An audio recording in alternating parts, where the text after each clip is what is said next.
नमस्कार विद्यार्थियों। भारतीय राजनीतिक चिंतन के अंतर्गत हम विवेकानंद का अध्ययन कर रहे थे। विवेकानंद के जो दार्शनिक और धार्मिक विचार थे, चिंतन था, उनके बारे में हम अध्ययन कर चुके हैं।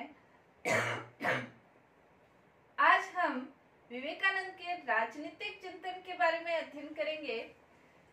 विवेकानंद भारतीय नेपोलियन कहे जा सकते हैं। विवेकानंद ने रामकृष्ण मिशन की स्थापना की थी और उसके माध्यम से आध्यात्मिक और राजनीतिक चिंतन को प्रसारित किया था। विवेकानंद ने स्वयं ये कहा था, मैं कोई राजनीतिज्ञ नहीं हूँ और न ही मैं कोई राजनीतिक विचारों का प्रतिपादन करने आया हूँ, लेकिन मैं आत्म तत्व की चिंता करता हूँ और जब आत्म तत्व ठीक होगा तो सब कुछ ठीक हो जाएगा। विवेकानंद वास्तव में एक सन्यासी थे और भारत के अंतर्गत भारतीय सभ्यता और संस्कृति का जो वास्तविक उद्देश्य है उसको प्रतिष्ठापित करना चाहते थे और उसी सिलसिले में समय समय पर उनके द्वारा जो विचार प्रकट किए गए वो राजनीतिक चिंतन के रूप में भी देखे जा सकते हैं।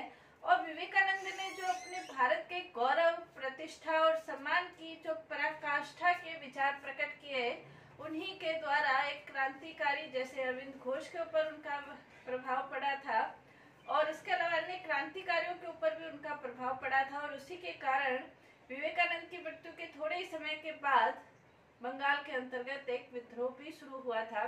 विवेकानंद के राजनीतिक चिंतन के अंतर्गत स्पष्ट रूप से, व्यवस्थित रूप से किन्हीं राजनीतिक सिद्धांतों का प्रतिपादन नहीं किया है, लेकिन फिर भी उनके कुछ राजनीतिक विचार हमें देखने को मिलते हैं।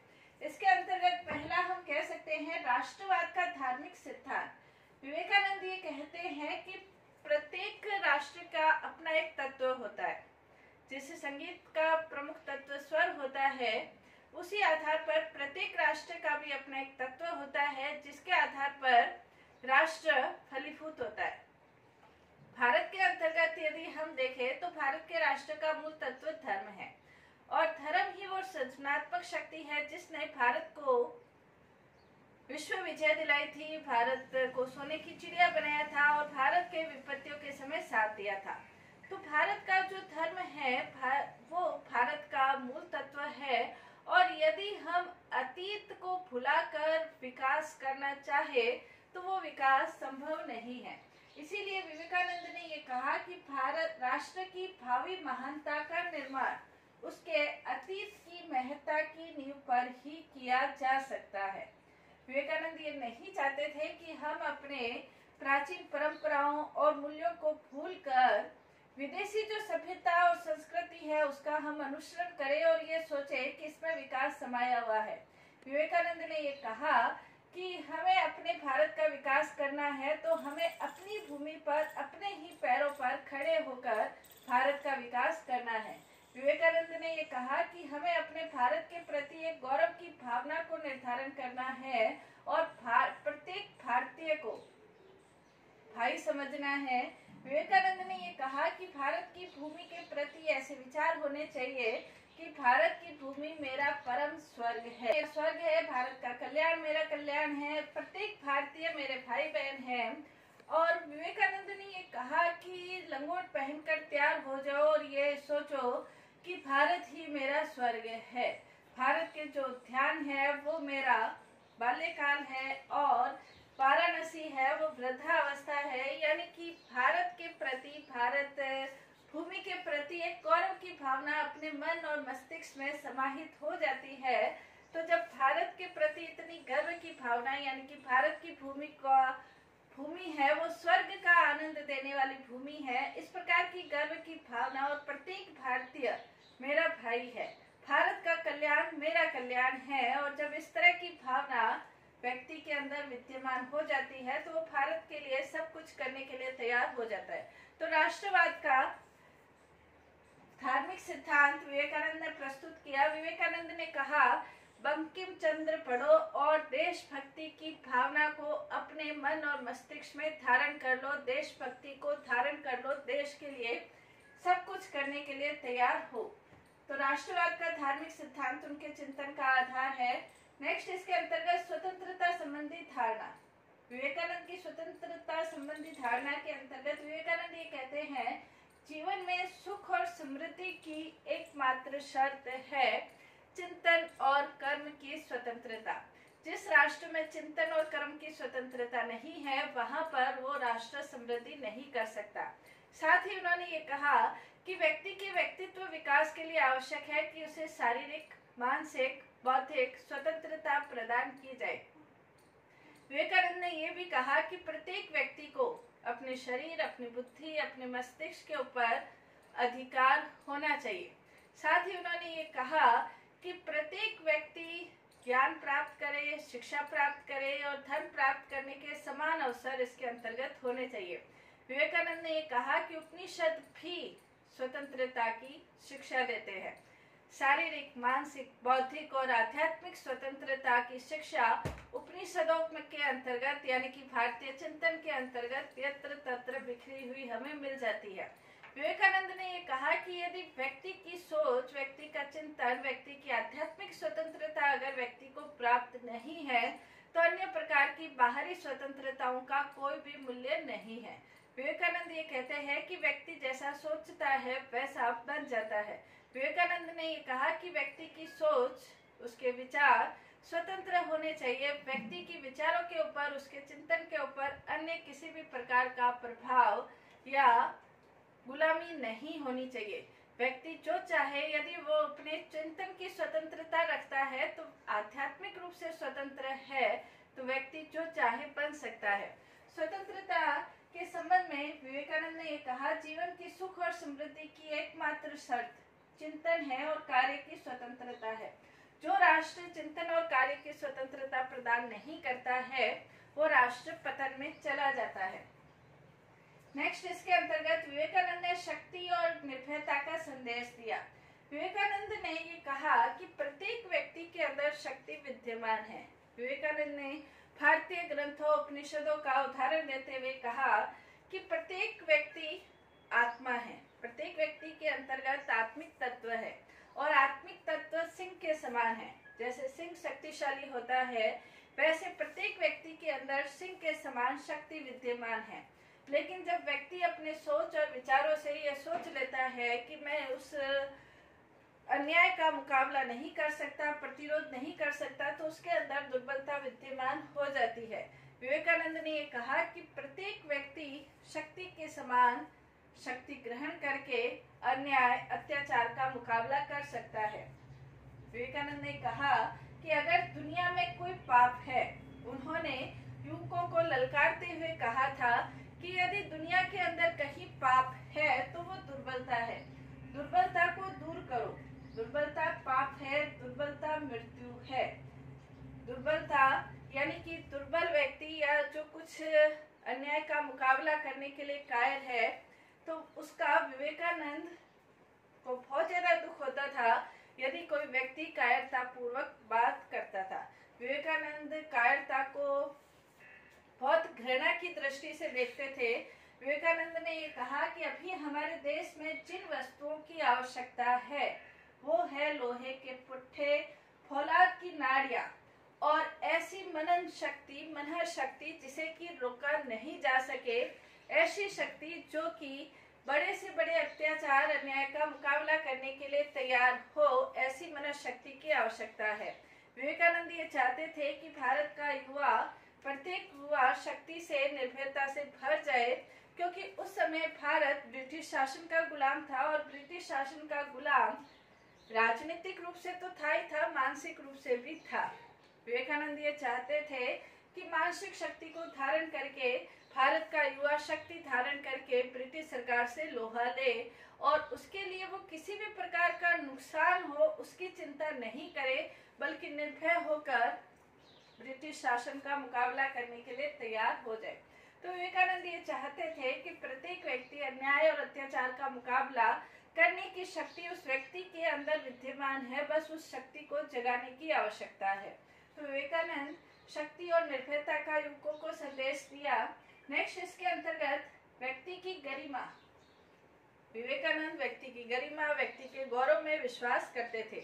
वो किसी भी प्रकार के ऊंच नीच की भावना में विश्वास नहीं करते थे। विवेकानंद ये कहते हैं कि प्रत्येक व्यक्ति के अंदर ईश्वर का अंश है। जब प्रत्येक व्यक्ति के अंदर ईश्वर का अंश है तो प्रत्येक व्यक्ति के समान है कोई भी व्यक्ति बड़ा या कोई भी व्यक्ति छोटा नहीं हो सकता। भारत जो प्राचीन काल के अंतर्गत भारत विश्व गुरु था, वो विश्व गुरु इसी कारण से था कि जो भारतीय लोग थे वो नैतिक दृष्टि से, चारित्रिक दृष्टि से, शिक्षा की दृष्टि से, ज्ञान की दृष्टि से, बुद्धि की दृष्टि से सर्वश्रेष्ठ थे।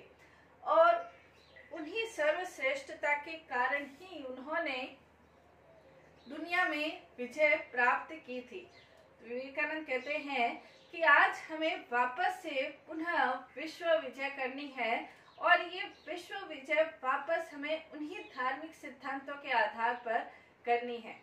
थोड़े समय के बाद कई कर्मकांडों, पंडितों, पुरोहितों ने हालांकि धर्म की गलत व्याख्या करके असमानता, अस्पृश्यता, इस तरह की भावनाओं को समाज के अंतर्गत प्रसारित किया, लेकिन वास्तव में भारतीय धर्म और संस्कृति में कहीं पर भी असमानता की भावनाएं नहीं थी और इसी के कारण प्रत्येक व्यक्ति को गौरव की दृष्टि से देखा जाता था और इसीलिए ये कहा गया कि प्रत्येक व्यक्ति में ईश्वर का अंश है। जब प्रत्येक व्यक्ति में ईश्वर का अंश है तो सभी व्यक्ति समान हैं।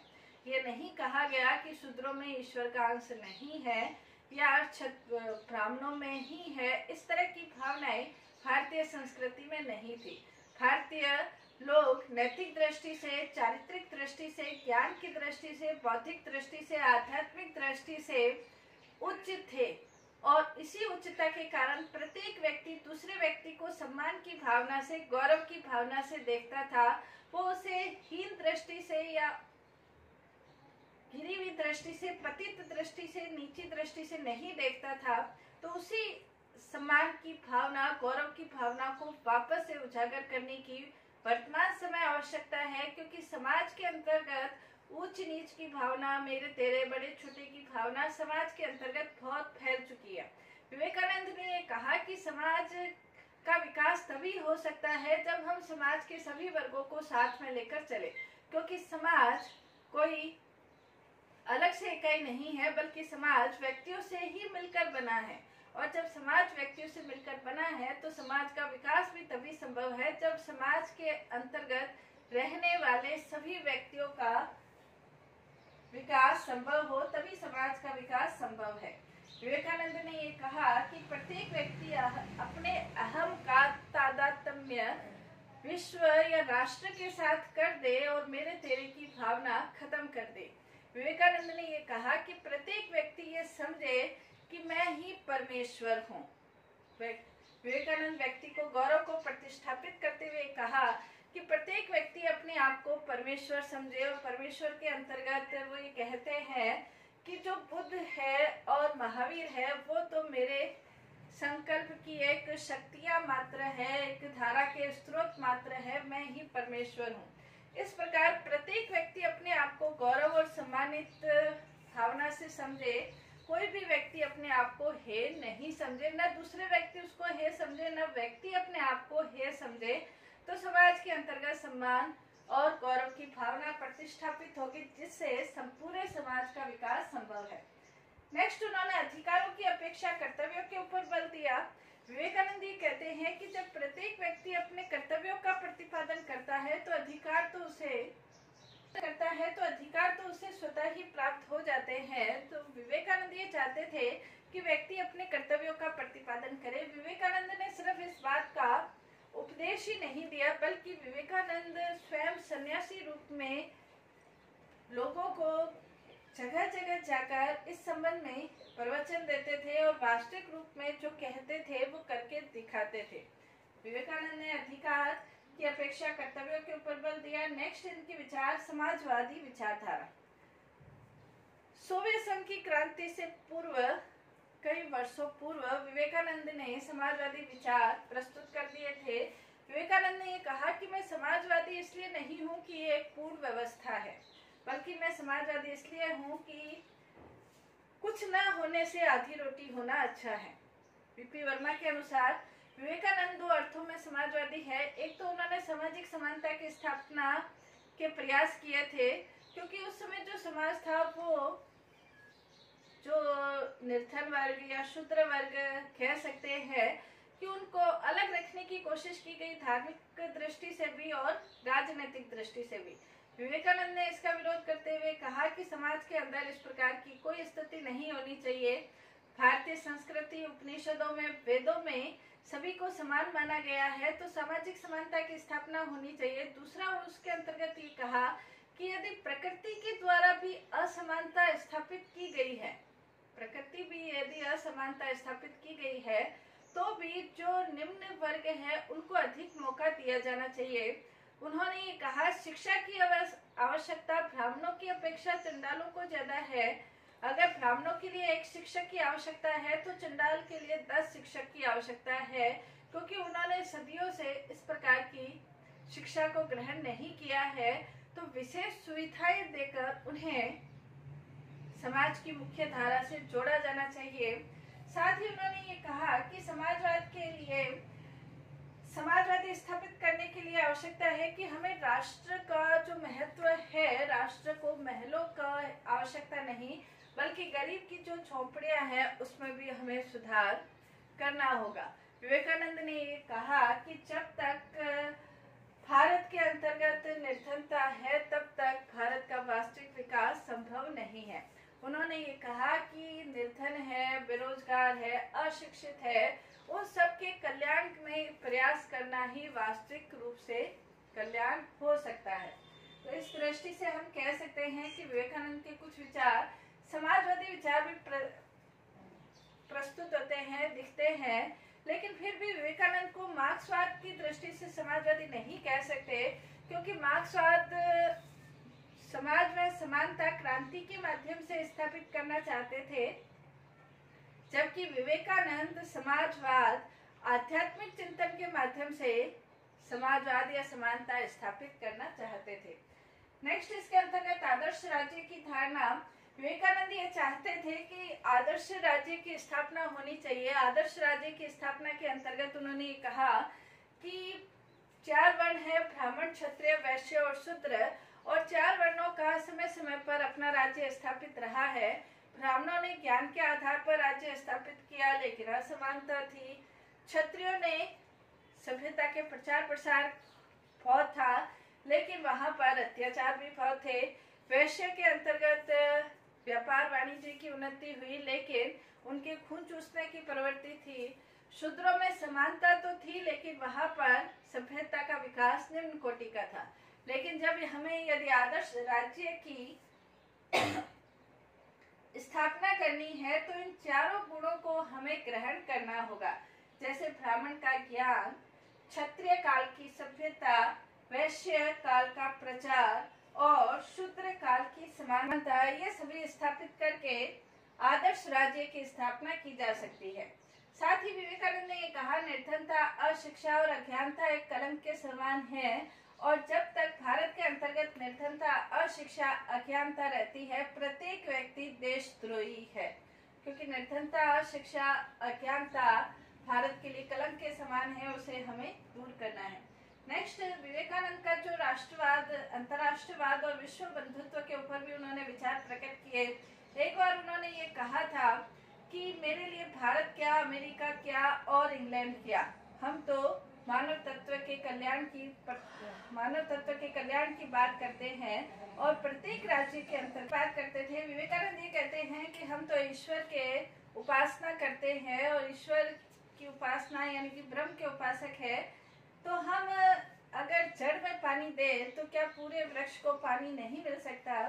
तो विवेकानंद ये चाहते थे कि पूरे विश्व के मानव का कल्याण हो, और इसीलिए जो शिकागो में सर्वधर्म सम्मेलन हुआ था, उसके दूसरे दिन जब अखबारों में छपा तो विवेकानंद के लिए कहा गया कि जहां सभी धर्म वाले अपने अपने धर्म की बात करते थे, विवेकानंद ने सबकी बात की।